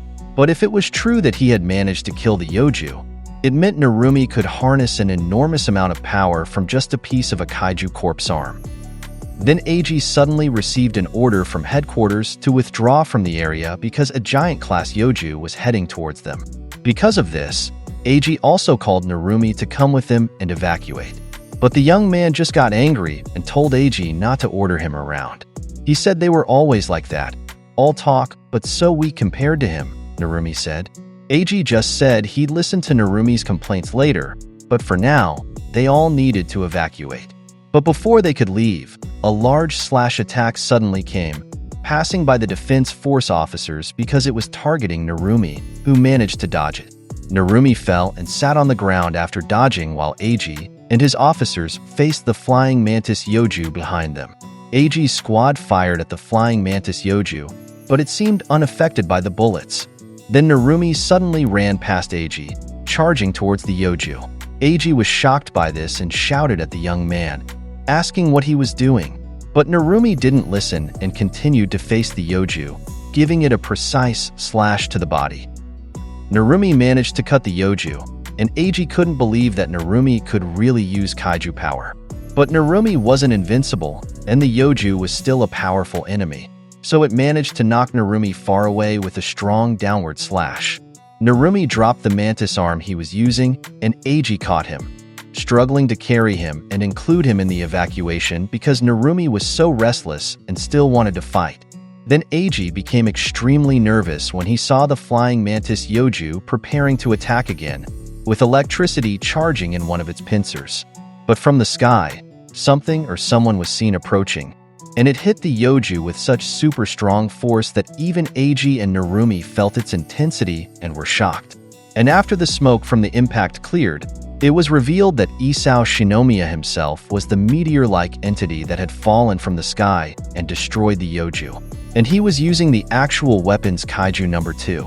The mission was now complete because the 1st Division captain himself had neutralized the remaining Yoju. Isao approached the young man, and Eiji thanked Isao for saving his and Narumi's lives. Isao asked if it was true that the young man could handle uni-organs even though they weren't adjusted. But Narumi just asked Isao if he was really Isao Shinomiya of the Defense Force. Then Narumi stood face to face with Isao, and they glared at each other menacingly while Narumi asked Isao again if he was really Isao Shinomiya. Isao remained silent, but Narumi already knew it was really him, so he smiled and thanked him for saving his life. But Narumi immediately took back his thanks and angrily gave Isao the middle finger. Narumi said he would never say that to him ever, and that he could kill the kaiju alone even without their help because the whole time he had only relied on himself to survive. Because of this rudeness, Eiji scolded the young Narumi, who was now childishly sticking his tongue out at Isao. But Isao just told Eiji to take the young man to the medics and run a background check. Eiji grabbed Narumi by the clothes to drag him to the medics, but Narumi just complained that he was fine. Then Eiji noticed the paper bag he was carrying and asked what was inside. Narumi said it was a toy that he had left at the orphanage. Eiji then asked if this was the reason why he suddenly ran back to the orphanage from their evacuation shelter. Narumi asked Eiji what if it was. Eiji just got irritated and started dragging Narumi towards the medics while Isao watched them intently, seemingly contemplating the possibilities of the strange ability demonstrated by the young Narumi. Sometime later, we see Narumi lying inside the Defense Force research facility, with many scanners attached to his body reading his vitals and studying his physiology. They discovered that Narumi already had a 24% unleashed combat power right off the bat. Isao was impressed with the results. A regular officer could attain 20% after undergoing training. It had never happened before that a normal person who had never worn a Defense Force combat suit would have readings exceeding 20%.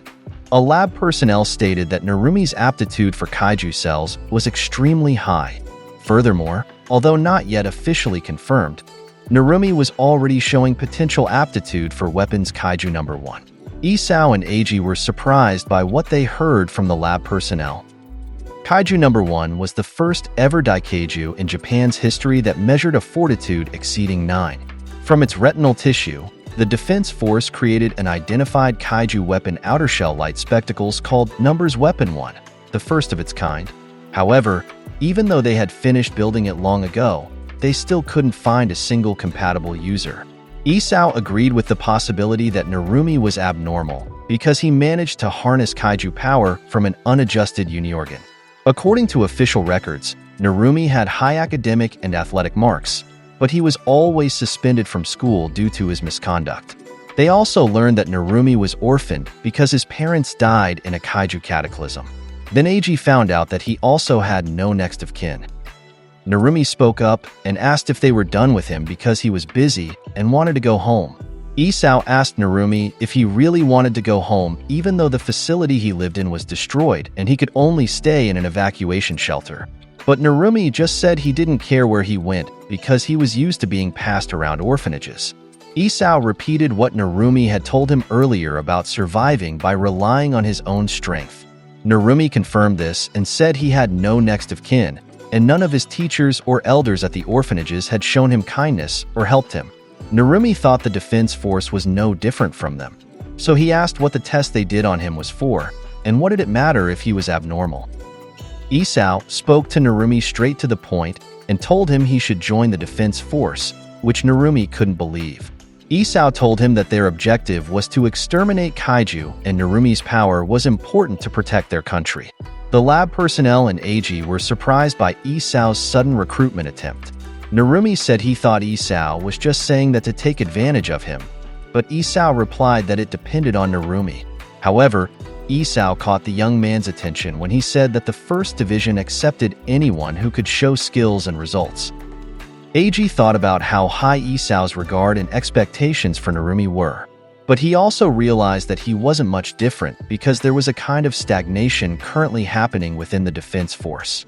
At this time, Isao had long served as captain of the First Division, and it wasn't far-fetched that he would soon be promoted and transferred to headquarters, especially since he was physically past his prime. Even his vice-captain Itami was in the same situation.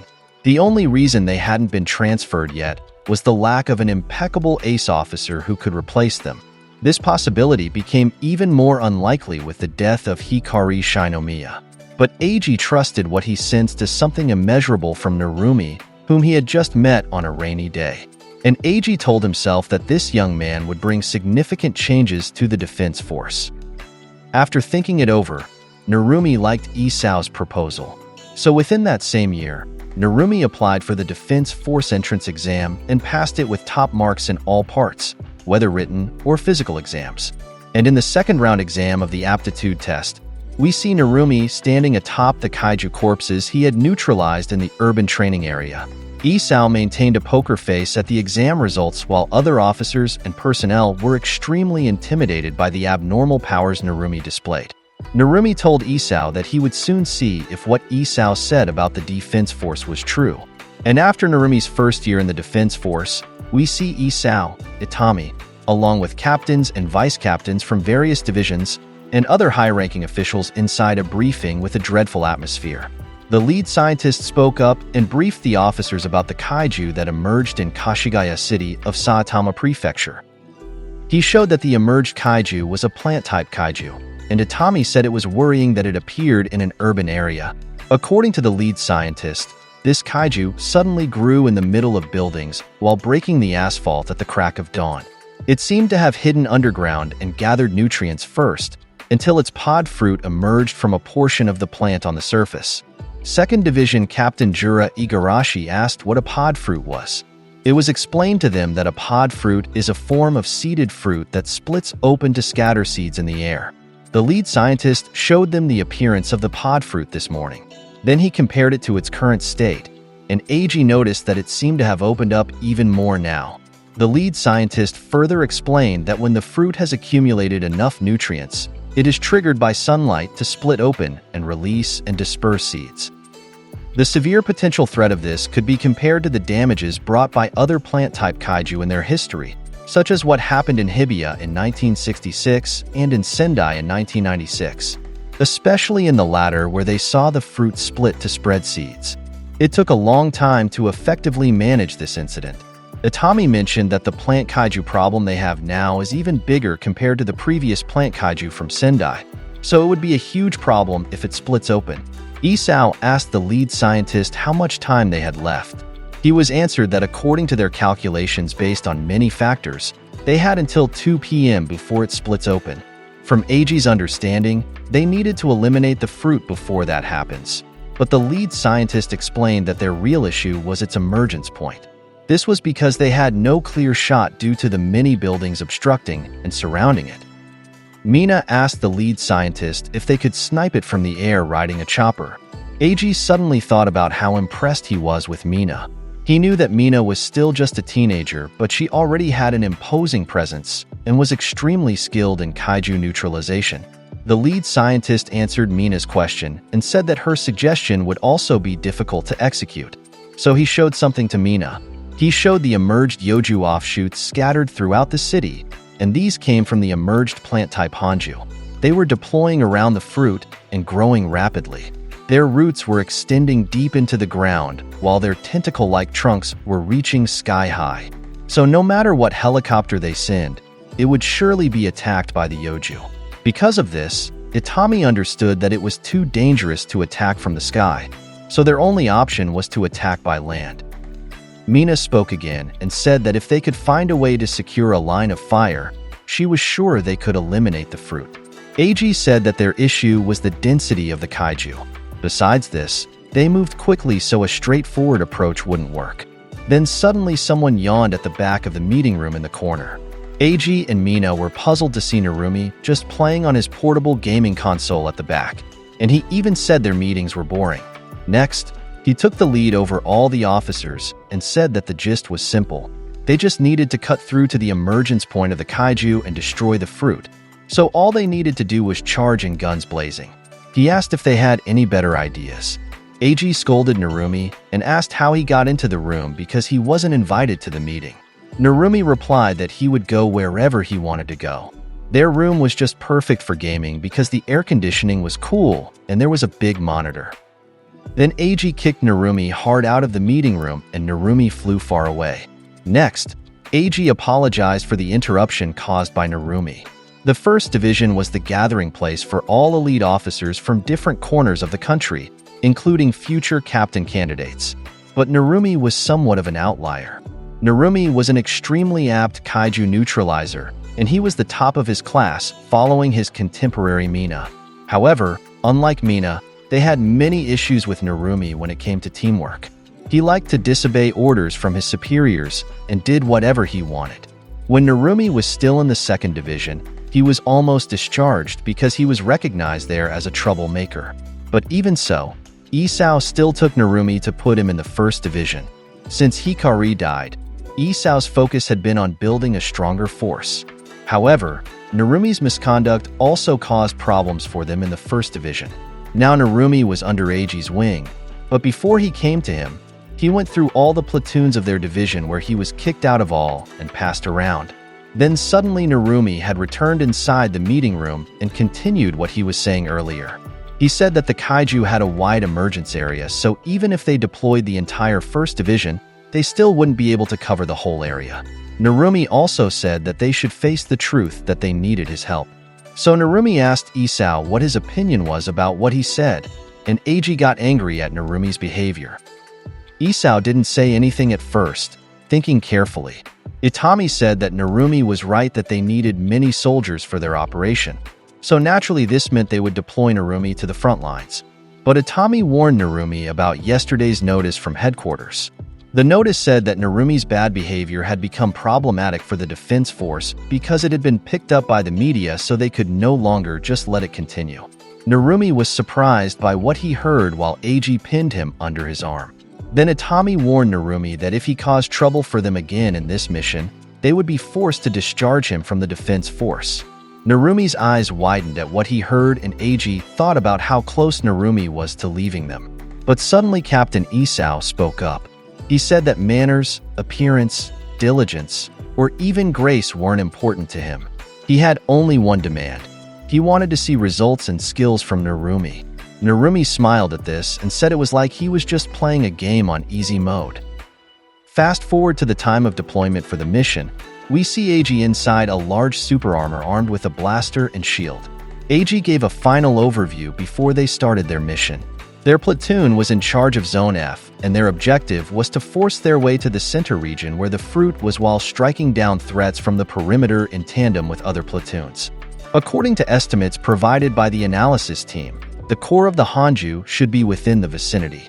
Then Eiji heard Narumi yawning behind him and still playing on his portable gaming console. Eiji got angry and asked if Narumi was listening to his briefing, but Narumi just complained and asked to wait because he was at the best part of his game and was about to beat his best time. Because of this, Eiji kicked Narumi again, but this time while Eiji was wearing the large super armor.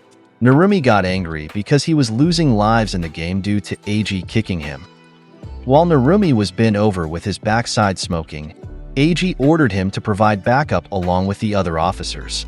Narumi asked if Eiji was joking. Eiji reminded Narumi of his situation, that he had been warned by the upper brass that he would be discharged if he caused trouble again. They weren't expecting to see spectacular results from Narumi, but his ability to work in a team. It was enough for Narumi to just give an average performance like a regular officer, so he just needed to behave and provide backup when needed. Narumi just yawned again because he couldn't even perform co-op play and was really just in a support role now. Eiji asked Narumi if he lacked sleep, and Narumi said he stayed up late because he was too excited playing the new game he bought and didn't mean to stay up all night. Suddenly, one of Eiji's officers voiced his opinions. He asked if Eiji was sure it was okay to let Narumi do what he wanted because he wasn't serious about their mission, which was why he stayed up late last night playing games. They didn't want to be dragged down, especially since Narumi was known for his history of disrupting missions. Eiji said to just let Narumi act on his own. After all, Narumi's own future was at stake in their mission today. The defense force was about to move, so Isao made sure everyone was in position and reviewed the main objective with everyone to eliminate the target in the center of Zone D. And their operation commenced. Eiji's platoon ran quickly and Eiji himself led the charge while riding the large super armor. Then they stopped running because they were met by a Yoju with an extremely long neck. It struck at Eiji with its long arm, but Eiji blocked the attack using his shield. Then Eiji shot it with his blaster and destroyed its neck, decapitating it. But the Yoju's regeneration was extremely fast, and its head quickly grew back. But Eiji expected this based on the descriptions from the analysis team. Then Eiji hit the Yoju with freezing bullets on its new head, and as soon as it was immobilized, he immediately ordered his platoon to find and shoot its core. While Eiji's officers were shooting at its tentacle-like limbs, an officer saw the Yoju's core semi-exposed on its body. So he immediately shot it, and they managed to kill the Yoju. They moved on to their next area where even more Yoju blocked their path. And behind Eiji, there were 7 Yoju heads that simultaneously attacked him and were biting his super armor. Eiji realized that they were rooted and concealed inside the building itself before they attacked him. But suddenly, a powerful slash came to his rescue, and it was from Narumi's spada that managed to decapitate all the heads attacking Eiji with just one slash. Next, Narumi even did a backflip and shot at the Yoju, managing to destroy them all. Eiji scolded Narumi because he wasn't supposed to be on the front line now. Instead, he should be in rear support. But Narumi just told him that he was getting bored watching from behind, so he said he would just kill the Hanju himself. Eiji got annoyed with Narumi and said he was fed up with his lack of teamwork, explaining that as they discussed in the briefing, they needed to take down the kaiju they were facing by staying in lockstep and surrounding it from all sides. Narumi suddenly pointed to the sky, explaining that the weather was better than they had forecast, so if the fruit absorbed the sunlight and split, it would accelerate the dispersal earlier than they had predicted. Eiji agreed that it was a good point, but even so, it was just speculation, and besides, Isao had a plan B in place. While he was saying that as long as they didn't get approval from those at the top, they wouldn't act recklessly, they suddenly received an emergency message from the control room. The speaker explained that the kaiju's fruit was on an accelerated trajectory, and there was a chance it might happen earlier than the 2 p.m. time frame they had anticipated. After that, Narumi commented, asking if Eiji had heard that, and that was what he had been telling him. Narumi quickly said he would go ahead, and told Eiji and the others to follow behind him and observe the city once all the kaiju there were eliminated. Eiji tried to stop Narumi, but he ran off quickly while saying, "Wasn't it only skills and results that mattered for the first division?" Eiji then ran to follow him. However, due to Narumi's speed, Eiji commented in his mind that he couldn't keep up with him. While running, several Yoju suddenly emerged from the ground in front of Narumi, but he just commented that they were too slow and easily sliced through them, finishing by shooting their cores. In the control room, someone was explaining to other troop members there that Narumi was advancing very quickly and that he was approaching their destination in Zone D, where he would face the Hanju. While Eiji continued to chase after him, he warned Narumi that the kaiju they were facing was bad news. As Narumi was running, he suddenly noticed something in the rubble beside him, and when he looked, he saw several teddy bears, which he stared at. He thought about the word family and recalled the times when he lost everything, explaining that he no longer knew anyone he could call family, and his oldest memory was the sight of an entire town reduced to ashes. Because he had no living relatives or anyone to take care of him, he was taken to an orphanage. He said he had no one to rely on, so he had to find strength to survive. He always showed results and excelled at everything he did, like track races and martial arts, but apparently, showing effort was more important to that world than producing results. Even though he got the results, he still felt as if the world was unappreciative of him. So over time, he began to hate showing effort. The only thing the defense force wanted from him was results, and Isao had said that before, but now he was about to be discharged from the defense force. While thinking, Eiji suddenly called him on his earpiece, irritatedly telling him to be careful because the kaiju were becoming denser in the center. Narumi was also irritated and told him to calm down and stop ordering him around, and soon after, he removed his earpiece so he couldn't hear Eiji anymore. Narumi stared at the kaiju's fruit they were facing, thinking that if he took it down, their mission would be over. As he looked at the fruit, it appeared that the Hanju was already beside it when he approached. He quickly charged and noticed a bulge on the chest of that kaiju, wondering if that was the core. He was attacked by numerous yoju that were with this kaiju, but he easily sliced through them and shot them. When he managed to take them down, the Hanju suddenly attacked, sending a straight thrust towards him using its vine arm, but Narumi just dodged it, commenting that it was too slow, and that he had spent more time on the yoju because of how quickly they moved. From the wall of a building, Narumi leaped powerfully, and in an instant, he managed to slash the core of that kaiju. The core exploded after he cut it, and the Hanju fell, so he quickly said that the kaiju was neutralized and it was always a done deal when the defense force just let him handle it.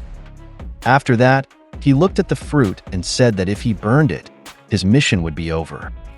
He also remembered that he had removed his earpiece, so he put it back to hear Eiji's cries about the situation.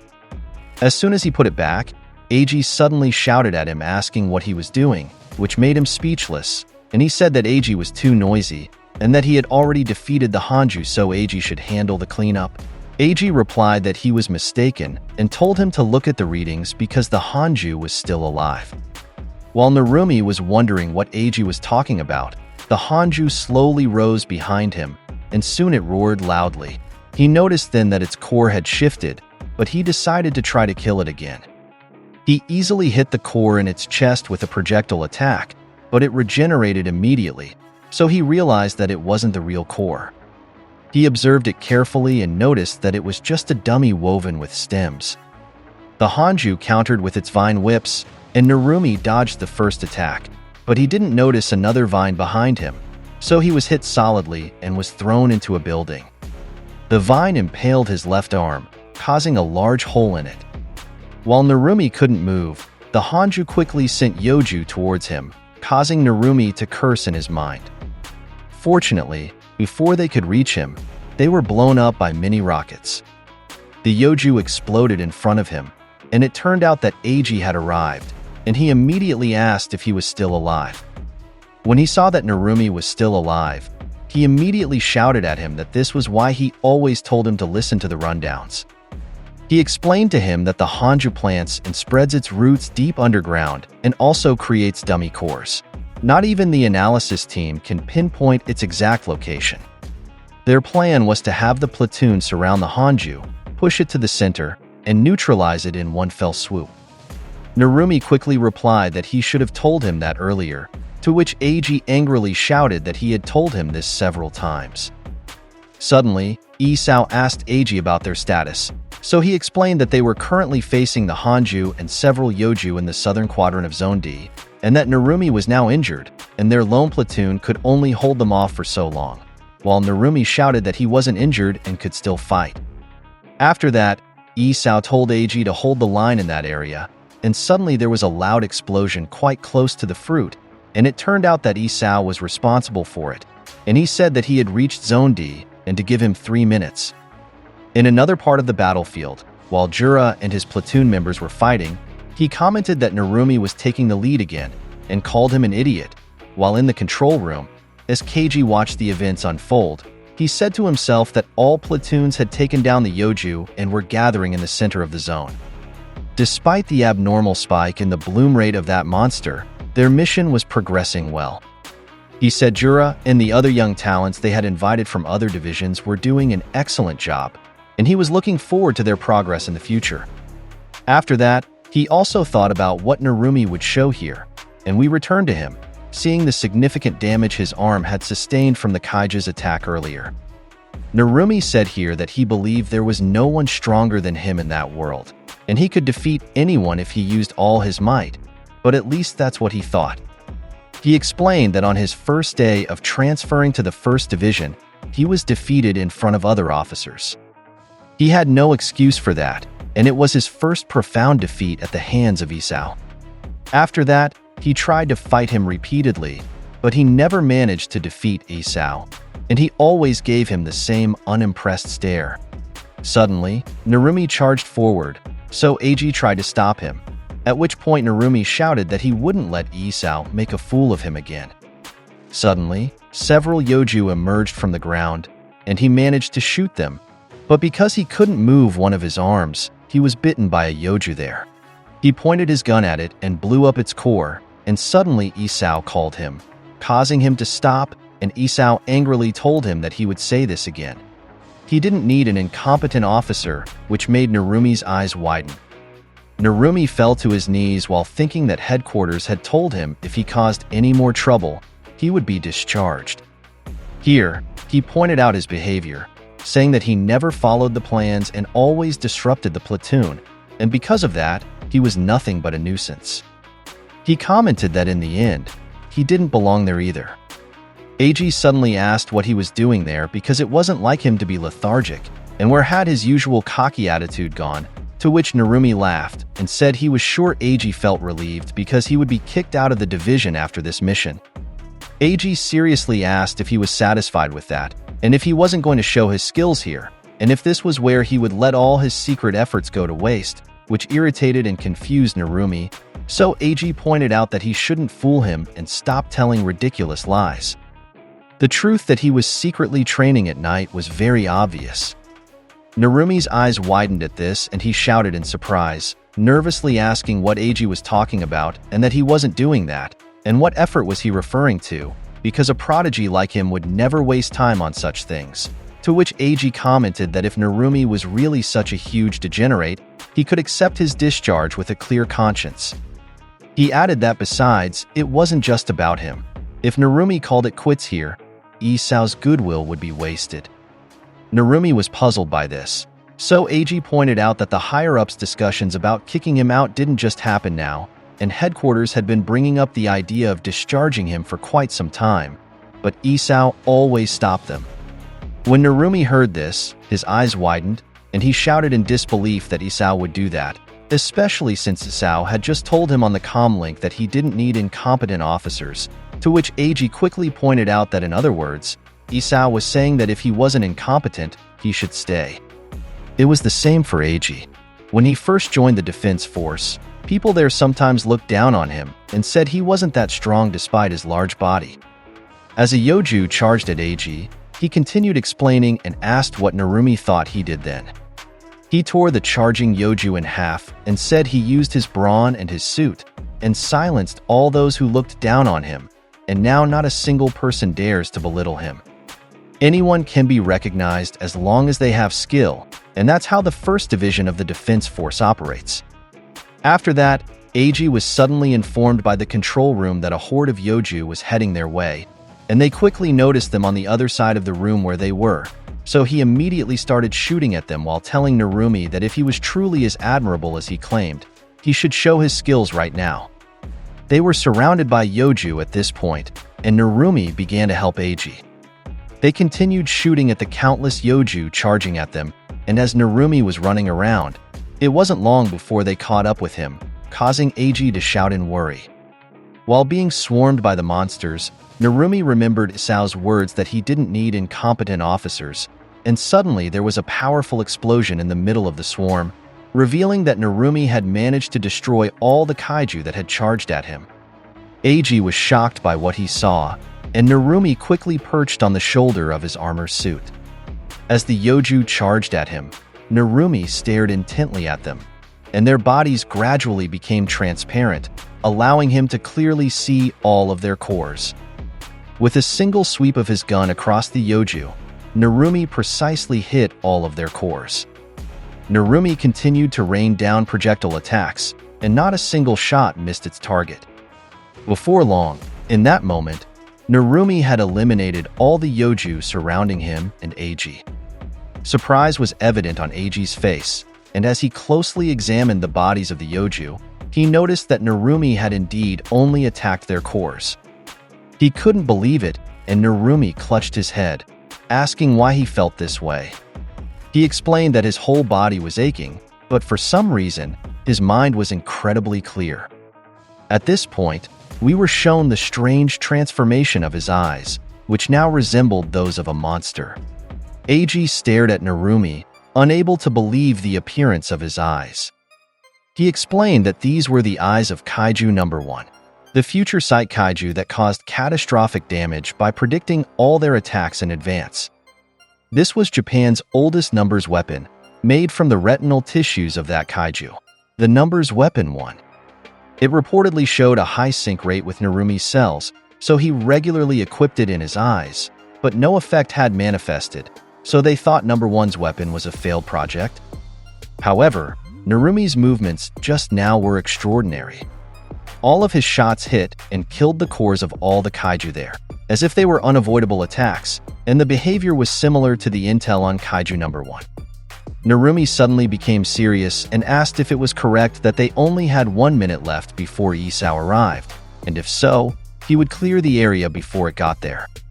Narumi tied something, which caught Eiji's attention, and it turned out he had made his rifle into a gunblade, saying that in this way, he could fight using only one hand. After preparing, he invited Eiji to charge, and as Narumi rushed towards the kaiju, other troop members shouted that Narumi was acting on his own again, and they asked Eiji to order him to provide backup. However, Eiji refused and said they would do the opposite and support Narumi, so he ordered them to clear a path and a line of fire for him, which surprised the other troop members. While watching Narumi charge, he thought that whenever he put Narumi as support, he always left and acted alone, causing trouble for their group. But he also wondered what would happen if they did the opposite. What if they put Narumi at the front to use his power? The troop members equipped his metal suit with rocket ammos, and soon after, he quickly sent them to the kaiju rushing at Narumi, but it didn't finish them off. So Narumi used his future eye to see the cores of these kaiju, and shot them with extraordinary precision while running. He continued his charge, and soon noticed an unusual kaiju beside him, which turned out to be the Hanju. This beast immediately roared, and sent countless vine monsters at Narumi, but he easily dodged them all and cut them all with just one swing of his gunblade. He used his future eye again, and quickly shot the cores of the kaiju rushing at him. However, countless other kaiju continued to surge around him, so as he slashed them, he commented that these monsters were endless. Eiji shouted that he saw something that looked like the Hanju's core, and when Narumi looked at it, he immediately noticed it was just a dummy core, and said the core would be a cluster of electrical signals. He sensed his surroundings and soon noticed something, seeing the beast's real core under the road, so he quickly told Eiji, who then shouted to their other companions to shoot the ground he was pointing at.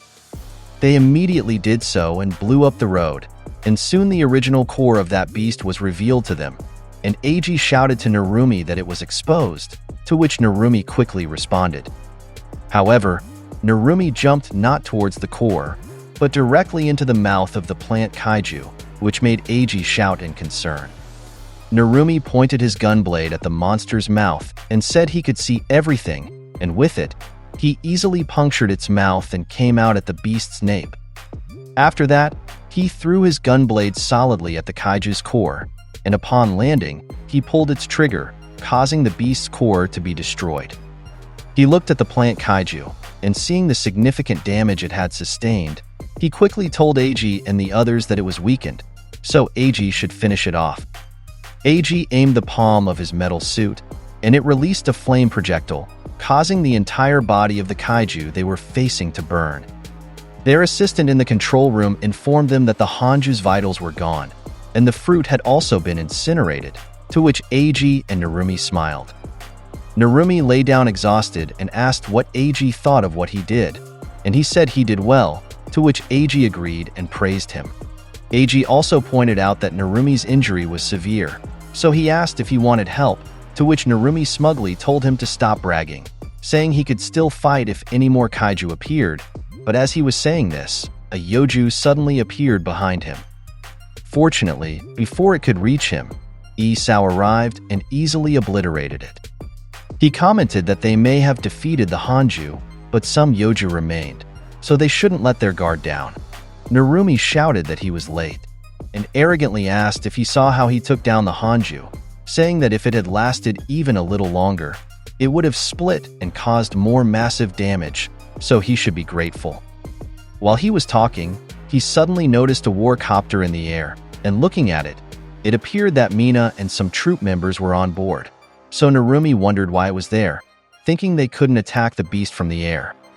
Eiji explained that Isao had changed part of the plan when the countdown for the fruit's explosion was about to change rapidly, and said they were set to surround the kaiju from all sides, bring it to the center, and eliminate it on the ground.